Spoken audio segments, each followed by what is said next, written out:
इनके झूठे आसमानों की ऊंचाइयों को चूर करने आया हूँ। जागो जागो, मैं तुम्हें सूर्य करने आया हूँ। हिंदुस्तान की सीमाएं मध्य एशिया तक फैली हुई थी।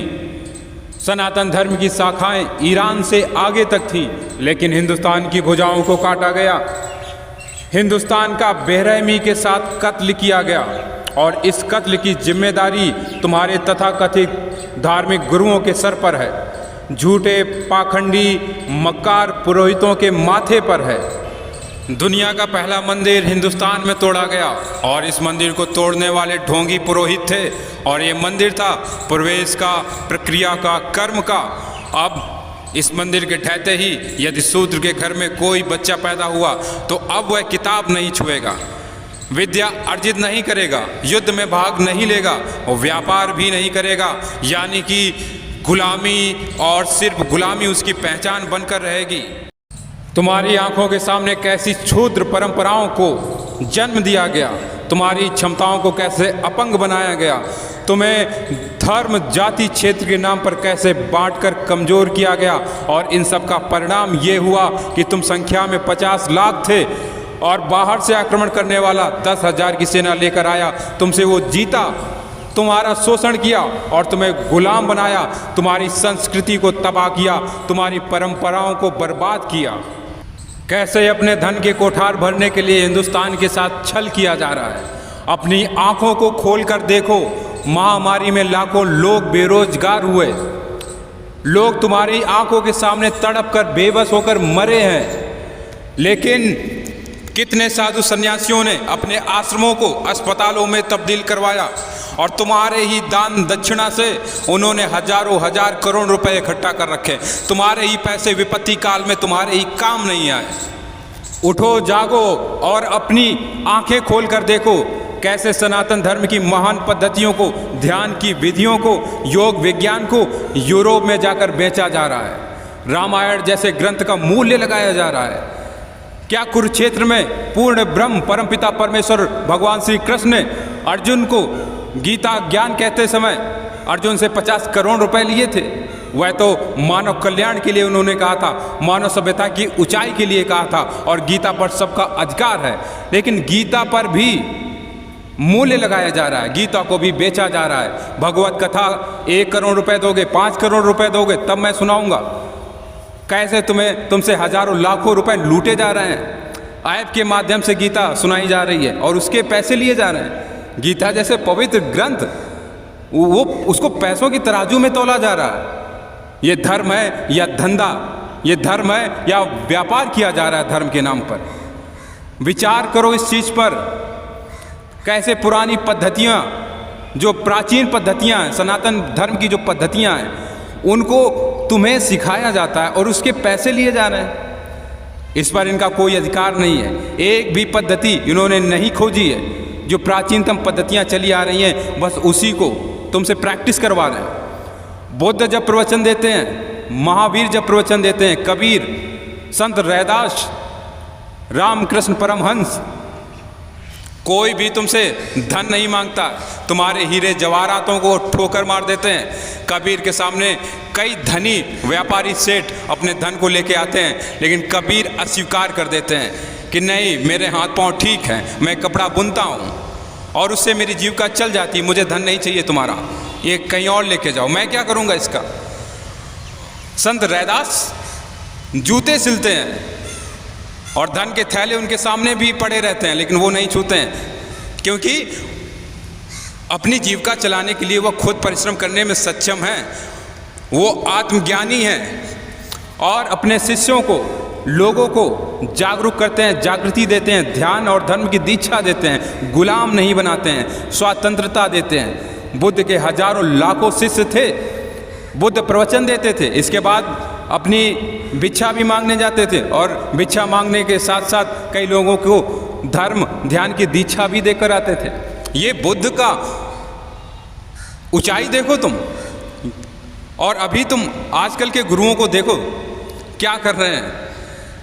तुम आश्रम में पैसे लेके जाओ तो फिर तुम्हारी वाह वाह, तुमसे बड़ा फिर सनातन धर्म का रक्षक कोई नहीं। पता नहीं कितने अलंकारों की मालाएं तुम्हारे गर्दन में लटका देंगे। वो उठकर पानी भी नहीं पी सकते हैं। लगे हुए हैं शिष्य, पानी भी लेके जा रहे हैं कि भैया पानी पी लो, थक गए होगे बोलते बोलते, प्रवचन देते देते।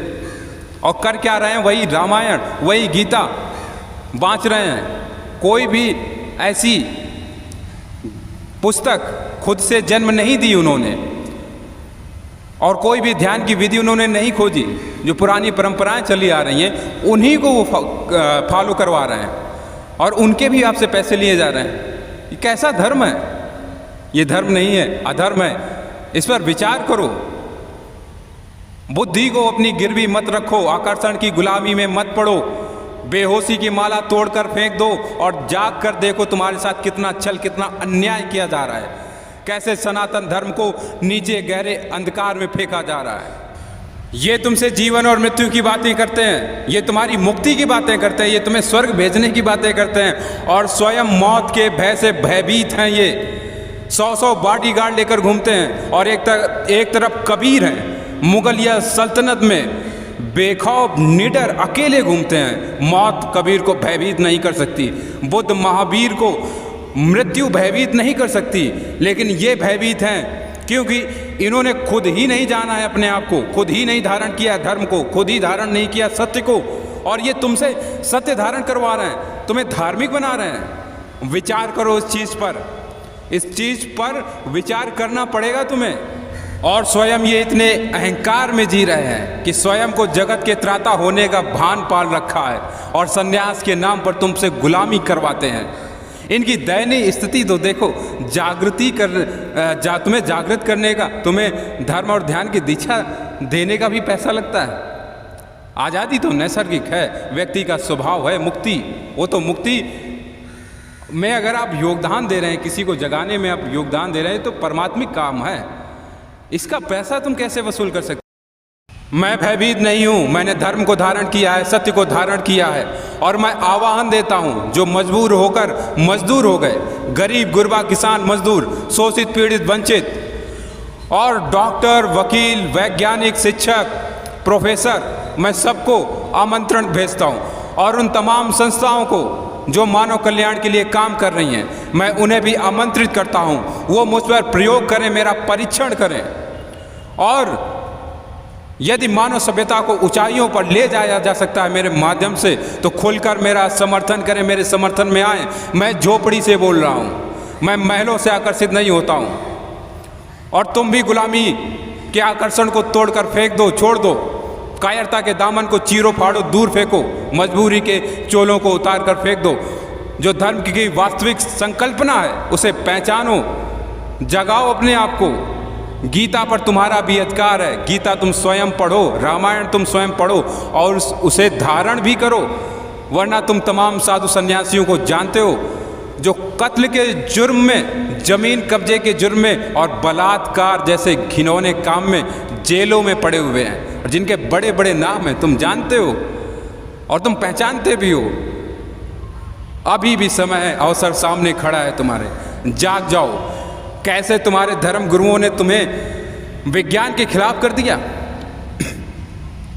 यदि विज्ञान की उंगली तुमने थामी होती तो हिंदुस्तान के झंडे के नीचे आज पूरी दुनिया होती। जो वास्तविक गुरु थे वो बड़े साधारण तौर पे रहे। कबीर को देखो, महावीर को देखो, बुद्ध को देखो, संत रैदास को देखो, मीरा को देखो, बड़े साधारण तौर तरीके से रहे। वो धन के आकर्षण में पड़े नहीं, और ये धन माया है तुमसे कह कह कर खुद माया को इकट्ठा कर लिए, हजारों करोड़ रुपए इकट्ठा कर लिए। करेंगे क्या इसका? सवाल ये है कि तुम्हारा पैसा इकट्ठा करके ये फिर कौन सी माया से मुक्त हो रहे हैं? कौन से जीवन मृत्यु का चक्र टूट रहा है? कौन सी मुक्ति ले रहे हैं? ये अंधे हो कर तुमने इन पर भरोसा कर करके अपनी विचार शक्ति को खो दिया है। वरना महर्षि कणाद ने जो अणु के संदर्भ में जानकारियां दी थी, यदि तुमने उस पर खोज की होती तो 2000 साल पहले हिंदुस्तान परमाणु शक्ति संपन्न हो गया होता। महावीर ने कहा था कि वृक्षों में जीवन है, पेड़ पौधे जीवित हैं। 2000 साल लगे उनकी बात को प्रूव करने में।